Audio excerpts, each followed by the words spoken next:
Blue skies cool. They seduce us, pulling us irresistibly upwards, reminding us to fly our own line, on our wings, and in life. We are the seekers, adventurers, being one with the air, feeling everything and nothing at once. That's the magic we chase. Follow the call. Find your pure, wild flight with NZ Aerosports.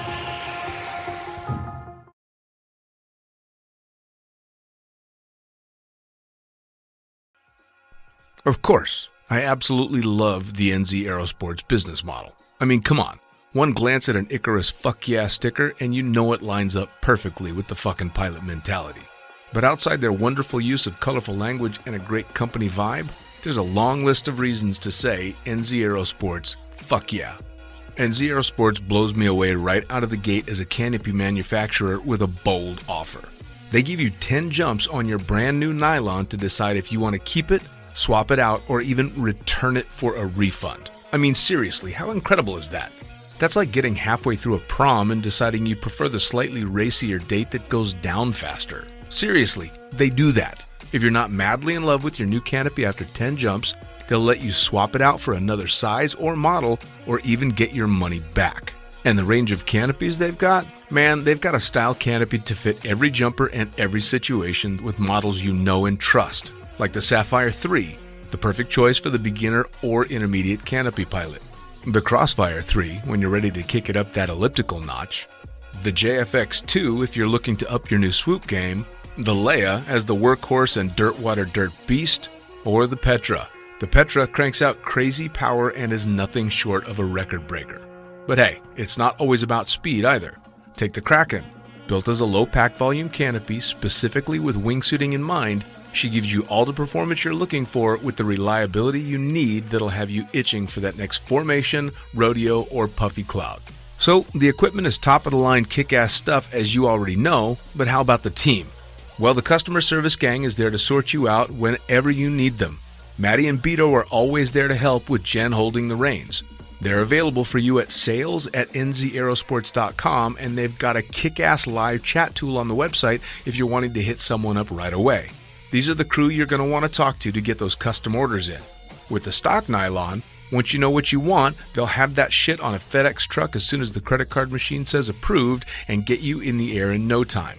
For your custom orders, you'll be able to get a time frame for building and shipping when you design it, so get to it. And demos. They've got demos in the US available from their partner Rock Sky Market. The whole US demo fleet is there with Sapphire 3, Crossfire 3, Kraken, JFX2, and Leia canopies in a range of sizes. They also offer student and tandem demos in the US. Bottom line, every step of the way, NZ Aerosports is there to get you what you need, and I personally couldn't be happier to be teamed up with them here on Lunatic Fringe. Hell, they've even got a special offer for all you Lunatic listeners out there. Just head to pages.nzaerosports.com/into the void. That's pages.nzaerosports.com/into the void and follow the instructions to register a website account with them. You'll score a discount voucher with $20 towards any purchase over $200. I mean, come on. You know you're going to shop with NZ Aerosports, so grab a little extra cash towards that buy and enjoy. The offer is good until the 31st of December, and the voucher is good for 3 months, so go register now. And now, time to get started with Lunatic Fringe Into the Void, brought to you proudly by NZ Aerosports. Fuck yeah.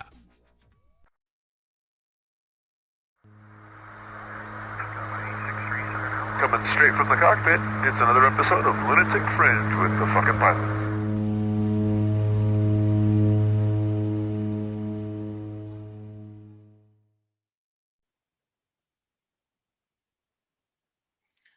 All right, 3, 2, 1. Ready, set, go. Back in the can for another edition of Lunatic Fringe Into the Void with a familiar face, one of the ultimate badasses, and somebody we haven't met yet. So please tell me, gentlemen, who the fuck are you and what do you do? Hey, Dean. Thanks for having us on. My name is Jarrett Martin. Dean, good to have you here, man. Good to be on your show. My name's Brett Martin. Just another skydiver. You know, it's kind of funny, Brett, although we went and did a lot of back and forth online and politically would fight on the same side on Facebook when we were both in the mood. I think this is the first time we're actually both talking. It's kind of cool. Yeah, it's very cool. It's a neat opportunity. And Jarrett, so I see you guys have the Summit Parachute Systems behind you, and I'm guessing that's who I've been plugging for a while on the podcast now. That's right. Yep. You were just you're in the shop, and we're just working on parachute rigging, and that's just Nice. what it's been. Well, we'll get around to how Summit Parachute Systems got started and all that. But like I always do on the podcast, I want to get started, obviously, with who you guys are. Now, you're father and son, and you're both active skydivers and riggers and stuff. So let's start with Dad first, because I'm guessing his beginning in the sport is what led to yours. So, Brett, tell me, how did you get started in, first off, anything extreme, but specifically skydiving? Well, what's funny, Dean, is I don't consider myself an extreme sports athlete by any means. I started into skydiving. My dad started when I was 4 years old, so I've been around it all my life. Oh, wow. I started in '76. I've been a professional skydiver pretty much my whole life since '88. Parachute rigger, senior rigger, AFF instructor, CAM instructor. Got about 18,000 jumps. Wow. 4 base jumps for what that's worth, kind of thing. It's just been kind of part of my life since I was a little kid. My sister jumps, or used to jump. My brother still jumps. Nieces, nephews, aunts, uncles. I got married skydiving, so it's been part of my life since I started. Really? So it's been a lifelong thing, not just for you, but all the way through from your father's generation. Now, how did he start in skydiving? Actually, 3rd generation skydiving. Really? There's not too many families out there with that kind of pedigree. How did your dad get started in jumping? No, I really don't know. I was a little kid at the time, but he started with in Aurora, Oregon, back in 1964. Okay. With Ralph Hatley and Ted Mayfield and those guys in the Pacific Northwest. An interesting thing about my dad is back when the D.B. Cooper thing happened, back in 70 or 71, whatever it was. Sure. Back in the day, there wasn't a whole lot of skydivers back in the 70s, and pretty much every skydiver in the Pacific Northwest got interviewed by the FBI about the DB, including my dad. Right. Yeah, so I mean, it was a big deal back then. And of course, I was like 9 or 10 at the time. So sure. Yeah. Well, I mean, the DB Cooper thing, for those that don't know, he was the guy that stole, I don't know how much, it wasn't actually a lot of money by today's standards, but back then it was, and bailed. It was how much? $200,000. So, yeah, I mean, a good chunk of change, but not nearly what it would be today. And he bailed out of the back of a jet, an airliner in Oregon, didn't he? Yes. Southwest Washington is where he got out. Jesus. And of course, the big thing with that is they never found him, or have they now solved that mystery? I think it would be if they had solved the mystery, Dean, we'd all know about it by now. It'd be headline deal. But I mean, I still say it's Ted Mayfield. Really? Well, see, and that's he's dead. He can't answer. So it's great. Yeah. Well, then it's Ted Mayfield. I'll agree with you on that. So now, when Jarrett got started in jumping, obviously this must have seemed like a pretty natural progression because this is something that the whole family had done. Yeah. I mean, Jarrett, he was the only thing that kept him from skydiving later, as opposed to sooner, was he couldn't fit into the harness. Basically, as soon as we could get him into the harness, he was in the tandem harness. He was jumping. He was packing parachutes, well before that. And, he's kind of involved in the sport. He grew up on the drop zone, so he was involved in the sport since he was born, basically.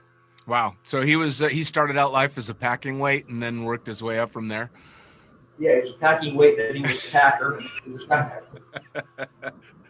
So, Jarrett, when you got started in jumping, where did you do your first jump? So I did my first jump, skydive Toledo. I mean, my dad used to own that drop zone. I mean, it was started by my grandfather. And so naturally that was a good place to start. And I did a tandem with my dad. And my uncle was also on the skydive. And so it's just like,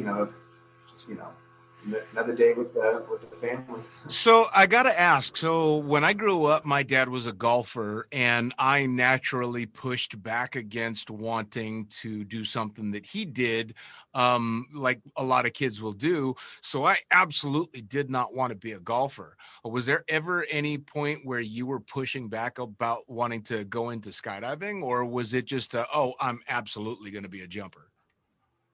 Well, let's see. I mean, like, I'm trying to think, like, probably in the 5, 6 years, 7 years old, Power Rangers came out, sky surfing was like a thing. And my dad's a sky surfer, and I'm like, how could you not just like fall in love with that idea like that? And I mean, it's pretty funny. Like, obviously, sky surfing kind of faded out, but no, I never pushed back because, like, I was like, how can you push back against sky surfing? Like, that's so radical. Yeah, I mean, sky surfing and golf don't have a lot in common, do they? I mean, it's pretty funny. I did the one sky surfer, 2 sky surfing jumps, but I mean, it's kind of like one of those things where how funny how that whole transition works as far as that goes. But skydiving was pretty much always going to be on the table. I think for a little bit, like, I kind of wanted to be a pilot for, probably like in the early teens before I started actually skydiving solo. But then I think when I started skydiving, I mean, the dream of just being a professional skydiver was always, going to be there. Sure. Now, Brett, he just mentioned you were a sky surfer. I wouldn't call it that, Dean. I got, I don't know, 50 or 60 sky surfing jumps with a short board. I think I got maybe one jump with a longer board, but I wouldn't consider myself a sky surfer. But, I mean, to a little kid back when he's 9 years old and 8 years old, it's like just seeing Dad walk out to the airplane with this contraption, and these weird clothes on and stuff like that was kind of cool, I guess. Sure. Well, and I mean, that's 50 or 60 more jumps on a board than a lot of people have. And I mean, those fucking things are dangerous. Well, it's funny because I remember the first sky surfing jump, and I was terrified. And this is after several thousand jumps. But as soon as I was out of the airplane, that's not so bad. Sure. Felt kind of natural.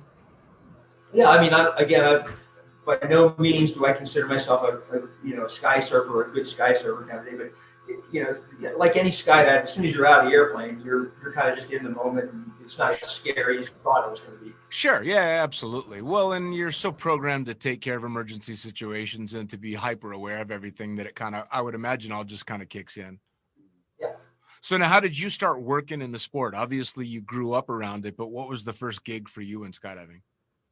Talking to me now, Dean? Yeah, for you, for working. Yeah, well, it's kind of one of those things where, I was actually a professional musician when I really got into skydiving back in the mid 80s.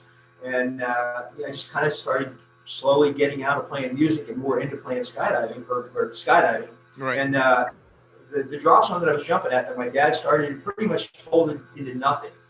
And we were at a meeting, so to speak, at the drop zone, and I drove up from Portland. And the meeting was like, what are we going to do? How are we going to get this thing going again? And it just so happened that a buddy of mine, or soon-to-be buddy of mine, Mike Jackson, I never met, had showed up to make his last payment on the airplane that my dad used when he started the drop zone. So while he was there, I said, "Hey, Mike, as long as you're here, you want to fly a couple loads?" And he's like, "Okay." So I got out a piece of paper and started manifesting loads.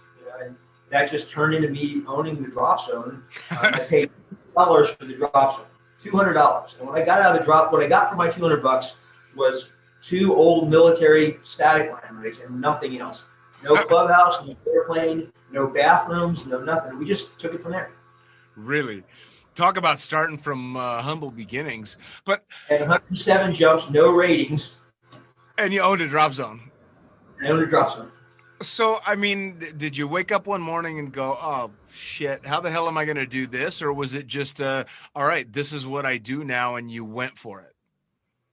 Well, at the time, I had a regular job in Portland, Oregon, and it wasn't like, all right, now I'm going to be a professional skydiver. It was like, okay, at the end of the day, that first day, I say, well, if you want, Mike, you want to show up next week, we'll fly a few more loads. He showed up. I showed up and just kind of took off from there. It was never really planned. I mean, which is kind of cool, really, especially when you're talking about leading into what's obviously been a lifelong career in skydiving, that it just was kind of a, let's see how it comes and kind of go from there. Now, Jarrett, you were a little bit more planned, weren't you, when it came to how you got started in skydiving? Yeah, I mean, it's definitely like, just my path is so like, I feel like, predetermined. Like, yeah, you start packing and then like you start jumping and then you put a video camera on and then you're making money. I mean, you're making money when you're packing, and then it's like, if if you're gonna stay in it, like I knew that I was, like, you just know that you're gonna go through the the evolution of of just being the money money making skydiving guy. Well, and the first time that we had talked to you, it said that the progression was obviously very fast for somebody that was as young as you are, because of the family and the roots in skydiving. But I believe you also had said that you were taking on a ton super quickly because you were super absorbed in the sport. I mean, how old were you when you had your instructor's ratings? Yes, I mean, well, when I had my instructor's rating, I was 18. Yeah, that's as young as you can get, and crazy young. It probably happens because it's when I started skydiving at 14, I'm pretty already familiar with definitely the terminology, quite a bit of the theory, and more or less like when it came time to like execute, it's like, all right, so I at least had the basic skills pretty early on, and then it just manifested itself and compounded and be an instructor early on too. Now, at 18 years old, did you find you had a lot of pushback from students going, who the hell is this kid and where's my real instructor? Yeah, totally. I remember one person definitely was like, I'm not jumping with you. Really? Yeah, and it was pretty funny. And I think, like, I remember the story goes like them telling me that they're not going to jump with me, and then the whole like thing was like, no, I'm your instructor, and then them being like, no, I'm not jumping with you, but then kind of walking to the airplane with me, and then being in the airplane being like, no, I'm still not jumping with you, and then them definitely like not letting me jump out with them. And so we landed in the airplane, and they got a new instructor, and he went with the new instructor, Andy Farrington. Then my friend Andy Farrington took him, and it's so funny. And I would be like, what the hell, man? And I remember like all like the next load being on the plane with him, next to him. Like you can imagine, tandem style caravan seating, like with benches and like being like next, adjacent to the instructor. Like, why didn't you? So now you're going and being.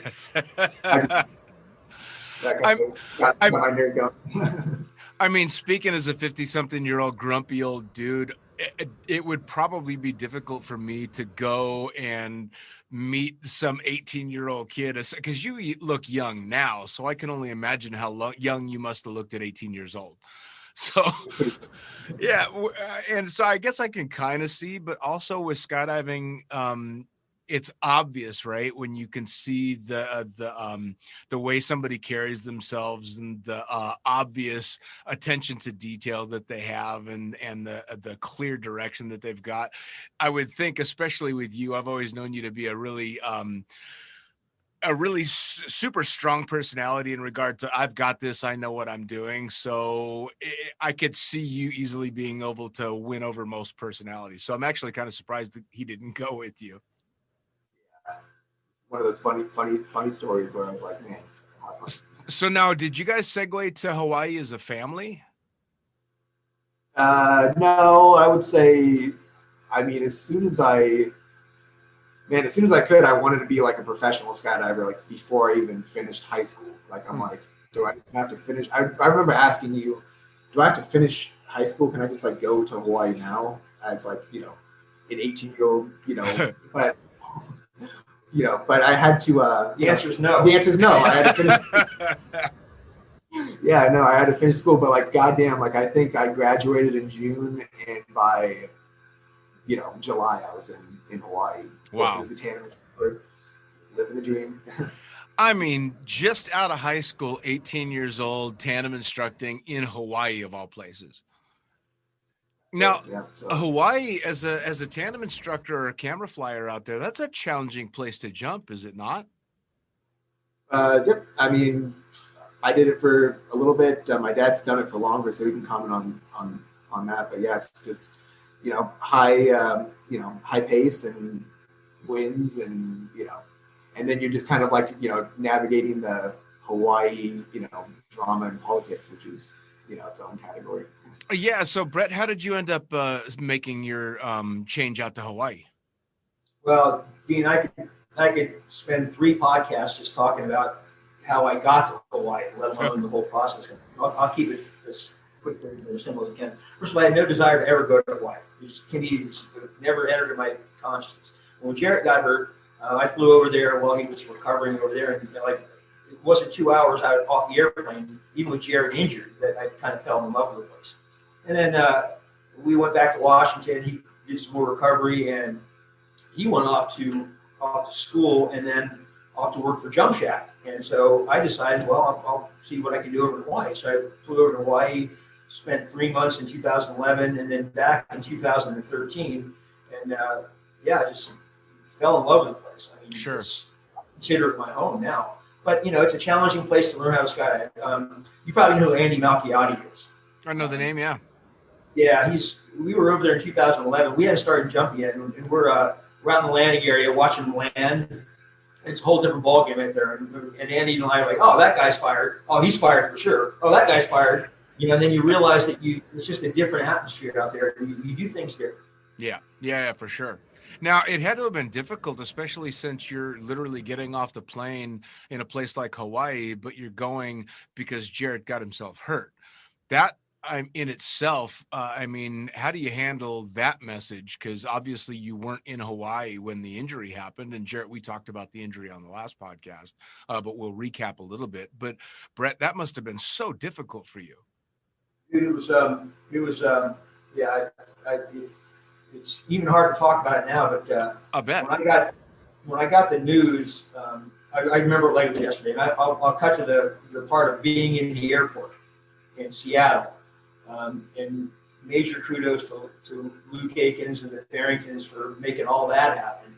But I'm in the airport not knowing if I'm going to show up to a dead kid or a live kid. Sure. I remember being at the airport talking to the doctor for the first time, and I'm like, is he going to make it? And the doc's like, well, we'll do the best we can. Wow. And seriously, and literally minutes before I got on the airplane, I got a call from the doctor saying, we fixed the aorta and he's going to live. So, I didn't even know that was going to happen, how that was going to play out until I got to the airport in Hawaii. My goodness. Now, Jarrett, for those that haven't listened to the first podcast, give me a brief rundown of what happened with the accident. The accident was, we're doing some ground launching in Hawaii. And back then it was, now it's speed flying. Back then it was ground launching. We had, skydiving parachutes and skydiving gear. And I was going to take it one step further by doing a cutaway after I launched off the mountain. And my rigging on the cutaway system was faulty. And so when I launched off the mountain, one of my risers disconnected prematurely, and a couple of seconds later I hit the ground with basically a half inflated 80 square foot parachute. So paralyzed from the chest down and use a wheelchair. It's funny. I've only known you post-accident, and I've never met someone who comes across less handicapped than you. I've never in any way been given the impression by you and the way you act or in what you do that you consider yourself anything other than fully capable doing ridiculously epic shit. Dude, you do stuff out of a wheelchair that I wouldn't do on my best day, which blows me away. So it's difficult for me to put myself in the shoes of before versus after. I can only imagine. you've done so much in skydiving since that accident, and you just have had zero quit. And I'd imagine Brett's had a whole lot to do with that. I mean, it doesn't seem like either you are much of the type to give up for anything. Just, yeah, that's it, man. Just got to keep on going. Yeah, it was hard at the beginning, but the skydiving community is pretty radical, dude. It just picks you up. Literally, will literally pick me up.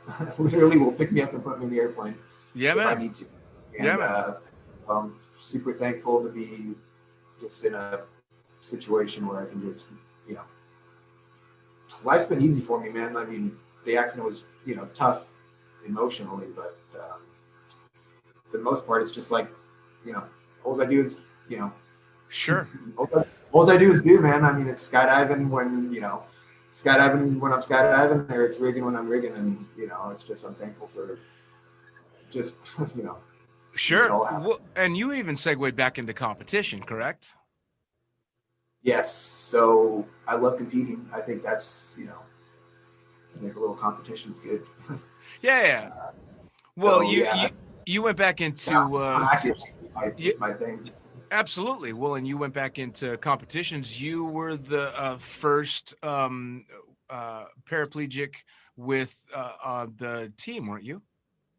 Yes. So, paraplegic is being a paraplegic and competing, like it kind of limits you to style and accuracy, to do it well, I think. And then it's like when I thought to do that, like all these like accolades of being like the first started getting tossed around, and I'm like, that's pretty funny, that I could still like make the U.S. team, and as a sure. And that caveat, I was still a junior competitor. Really? Junior competitor is like 18 to 24. Right. And they're like, hey, you're, even though like I'm not super competitive as a paraplegic, but seeing as I was the only junior competing, they allowed me to do international competitions as the junior competitor for the U.S. parachute team. I see. And so that's just kind of by default, because I was easily the youngest competitor by 20 years or something. Sure. That's cool though. Now, Brett, what did you think when Jarrett said he wanted to start competing? Well, jumping again, and then of course competing again. Well, I mean, it was it was never a question of whether he was going to start jumping again. I mean, pretty amazing. He did a tandem. What it was, 2 months after you got back from Hawaii, 3 months. It was pretty early on. He did a tandem, then he was back.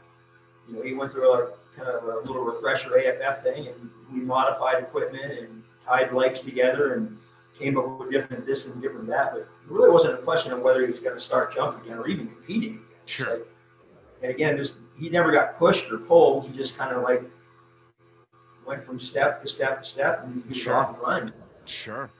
What did you? I got to ask. What did you think? There's a photograph that's always impressed me, still impresses me to this day. In fact, I saw a different photograph from, I would imagine, the same trip, of him doing a base jump off of, and where, I'm not sure where you were. Was that Brento? I mean, I've done base jumps in Brento. I think the one that you're talking about is Norway, though. Was it Norway? So that was with Ellis and Micah and the crew. Yeah, Ellis, because we talked about that photo, and it's an amazing photo of Ellis going off of Norway. Yes. And, I mean, I just happened to we happened to see the camera, both of us, and we're both like in free fall, and we're like looking at the camera directly, and it's kind of a beauty photo. Sure. So. Well, there's that picture, and then I just saw one that I had not seen before that somebody had swapped over to black and white, and you were going off with two other jumpers, and you were the only one looking at the camera, and both of them had very intense, just jumped off a cliff face, and you're looking at the camera with the most chill, relaxed expression on your face, and it just made me fucking smile from ear to ear because you look so cool as you're going off of this cliff. and I've never done a base jump, I would be shitting my pants. And you are just, yep, here we go. I remember that base jump too. That base jump was Brito, you're right. And I remember shitting my pants, but like I better like at least have the appearance of like that I got it together. Oh, dude, man, you, as far as the looking cool and composed, you had it fucking nailed. It was perfect. I remember because the two guys who on that one was Noah Vanson and Micah Couch. Yeah. And we were all shitting our pants, dude. We were like, what the fuck are we doing? Well, and talk about a crew, Micah and Noah, for fuck's sake. I mean, you don't get more epic, especially in the base jumping world, than those guys. So that was pretty spectacular. Yeah, those guys, amazing. Brett, that's a dream jump right there. I just gotta follow with. Yeah, for sure. Well, and you even got to do the dream jump off the Princess Tower when you were living in Dubai, right? I got to do the with those same people. That was. You know what? Actually, scratch that. That was the dream jump. Was it really? That was literally the dream jump, man. Fuck, that's what they called that, the dream jump too. Yeah, that's super cool. Brett, what did you think of his base jumping career? Were you a fan of that, or was that something you were like? What's interesting about that is he was talking about it from an early age, and he pretty much hounded me. And I said, okay, I never think that he would follow through with my requirements, but my requirements were, first of all, do some research, right, and find a specific place to do it that's that I can trust and all that kind of stuff. Sure. And I figured, I can shut it down right there. There's no way he's going to make that effort. Right. But he did, and he found our good buddy Miles Dasher in Idaho, and I said, okay, fine. All right, fine. I'll let you do it, but you got to go with this guy named Tony Chenier, who's a lifelong friend of ours. I dated his mom for years. And I said, okay, you got to go with Tony. And I figured Tony wouldn't go, but Tony agreed to go. So Jarrett and Tony went over to Idaho. And, he kind of called me on the whole thing. Right. I put these conditions down. He met the conditions, so I let him go over there and do that. And then he continued on, and I could go on. A whole podcast just on my reaction to base jumping. Right. I literally had to ground him one day. Most kids get grounded for like staying out late. I literally had to ground him for jumping off of a cell phone that I found out through a friend of his. I mean, so grounding your kid took on a literal meaning with this one. Dude, that is fantastic. I mean, you're right. That does take on a very different meaning when you're talking about grounding your kid, when you're literally having to strap the kid to the ground. So I see you guys sitting in front of a Summit Parachute System sign, and anybody that's been listening to the podcast over the last few years, and especially over this last year, has heard me talk about Summit Parachute Systems. And I say, Jarrett Martin and the family cracking out badass pilot rigs and rigging courses. Well, what in the world got you to decide you wanted to start building pilot rigs? And well, first I'll start a rigging loft, and then it's specifically good to go into pilot rigs. Well, I don't know. I think it was it was just almost like destined, man. I can tell you, I've been wearing pilot rigs since I was a kid, since I was sitting in the airplane, playing with the yoke, and wearing pilot rigs. And then it's full circle back to leaving Dubai in 2017. I, was a rigger in Dubai and got some experience there, but got a lot of experience after leaving and going really into being a production manager for Firebird, and then from there really learning the inside, know-hows of parachute production, and then kind of have the opportunity to take over TSO, and it was just so perfect to be like, what, I think that, and coming from base jumping, I was like, and my love for I don't know, pilot rigs, man, it's a perfect little niche thing, and I just I love it. It's so how no one thought about those guys. I'm going for it. Speaking of base stuff, have you thought about branching out into base equipment? It's on the table. Nice. I can't say for certain when or but you just take the ripcord out and put a throw out a pilot chute on, man, I think you got a base rig. Nice. Well, and that's the great thing about skydiving, right? And especially with your family having as many years in the sport, is it's not like you lack for connections and knowing people. So once you start getting to that point and producing stuff, it's pretty easy for you to get word out, I would imagine, because you guys know everybody. Yeah, I think definitely it would be, fun to have a couple basins out. I mean, you can just kind of see, as long as everything stays good, like, you can imagine to see a full line of Summit Parachute Systems products hopefully in the future. Dude, that's awesome. Start with pilot rigs because it's, absolutely perfect. Pilots need the love, Yes, for sure. And so, start off with those guys, and then we'll just keep on going. Nice. Now, with the rigging courses, is it a full start to finish rigging courses you offer? Like, because I'm a non-rigger, so if I wanted to come out and get my ticket, I'd be able to come to you from zero and get going. Yeah. So the rigging course has been pretty popular too.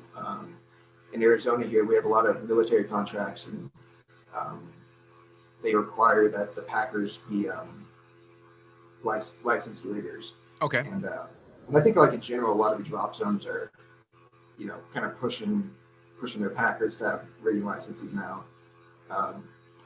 And so, yeah, the rigging course, it's expedited. It's definitely meant for people who have experience packing and have experience in the sport. But it's definitely like a minimalist course where it's the basic 20 packs, show you how to do some sewing, and then you're kind of on your own to do like at home studying with parachute rigger handbook and gauntlet study after the written test. But okay. Yeah, it's pretty intensive, and it definitely gets you everything you need to do to get you on your way. Little stuff like I provide a little toolkit and logbook and all that stuff, and so that way when you go out in the world, you're good to go. You can do your packs and do your sewing, and you got your tools and you're ready to go. So sure, it's cool, man. Like I got so my courses are for the most part one-on-one. So it's really fun to like have somebody come in, and I get to develop a relationship with them, and because this is going to be after they go out in the world, like I hope that we stay connected, and it's fun to develop a relationship and then show them the the stuff that they need to do to basically start or to have a good foundation for for their skydiving career. And that's what I say is good starting foundation for any career, and that's cool. That's just Now let me ask, how long does the initial course take to get through? Like if I want to come get my rigging ticket and I'm not living in Arizona, how long can I expect to stay in Arizona to get that? Yeah, so it's as fast as you can do the packs. You got to do 20 packs. So I usually have a methodology to try to do a pack every 2 hours, and so four 10-hour days. That's sure. That's 20 packs, and then a day or two of sewing. That's you probably get it done in the course in a week. Okay. And then a few days for the exams. I was going to say, so there's a knowledge test as well. Now, do you administer those exams, or do they have to go somewhere else? So I'm not a DPRE, a designated parachute rigger examiner. I don't hold that license or that privilege, but so we have a couple places locally. Sandy Reed, Tony Frost, Mark Bauer. They're all within a couple minutes drive. Okay, cool. So it's kind of a one-stop shop for people if they want to come to you, escape colder weather, they want to get their rigging ticket, and obviously Arizona is a good spot to come. How far away from the drop zones are you? Yeah, so that's what we get. We get a lot of snowbirds, and we're 10 minutes from the drop zone, so we're just right there. So everyone's just kind of coming to hang out and do some jumping, do some rigging, and yeah, it's awesome. So from one desert to another desert, you're just kind of bouncing around to the sun, huh? I love it, man. It's good. It's usually from the Northwest, but I like the more dry, arid climates. Sure. Yeah, I can't blame you. Now, let me ask you guys as we get towards the end of the podcast, for people that are interested in doing that rigging course, for pilots that are out there looking for the parachute systems and all that stuff, how do they find you? How do they follow you on social media specifically to keep up with you guys? And then how do they find out about Summit Parachute Systems? Yeah, so I mean, Facebook and Instagram is a good way to just, see what I'm up to. And my dad's got a Facebook, Brett Martin. Summit Parachute Systems has a Facebook, and the website is a pretty good source for getting in touch.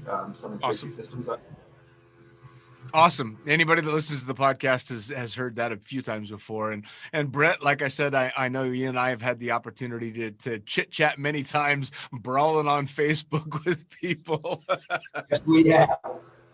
It's always kind of funny, right? When you find out that you've got an ally, so to speak, somebody that thinks along similar lines. And of course, it's a skydiver. And at first I did not connect the names. I didn't realize Martin, hang on, how come I know that name? And then I'm like, oh shit. All right, cool. Now I love this family. Happens quite often. People, they've known me for a while, and then they know Jarrett, and years later, they put the two and two together. Really? But back in those days when I was in Hawaii, and I don't know how we connected on Facebook, probably through Jarrett, but sure, we were arguing the same point at the same time. Yeah. And it was pretty surreal.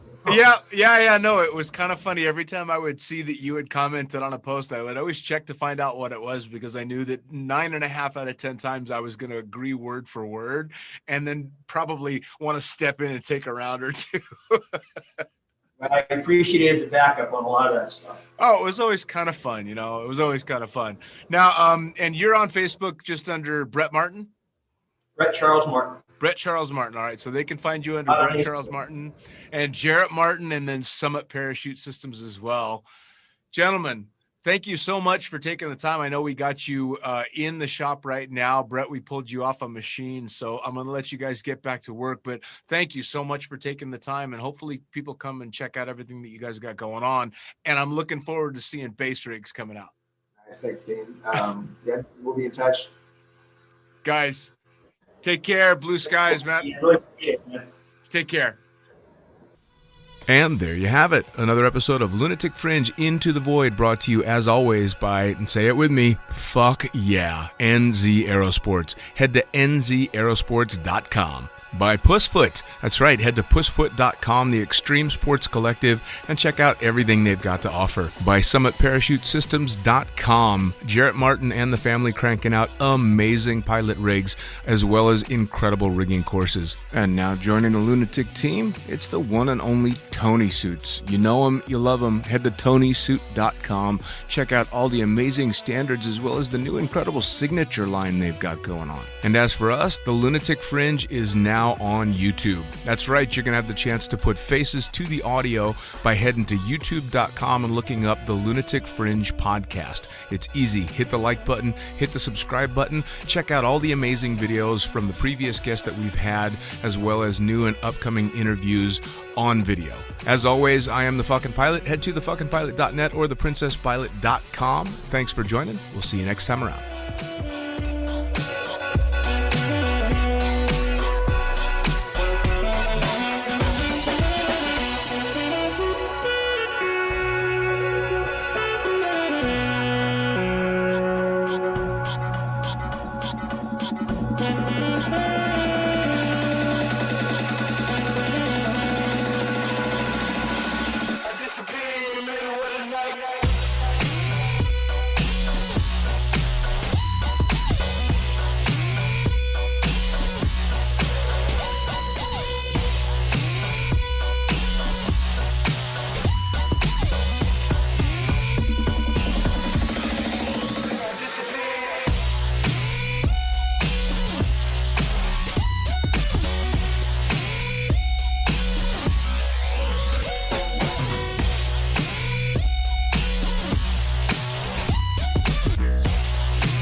Get on the front, get on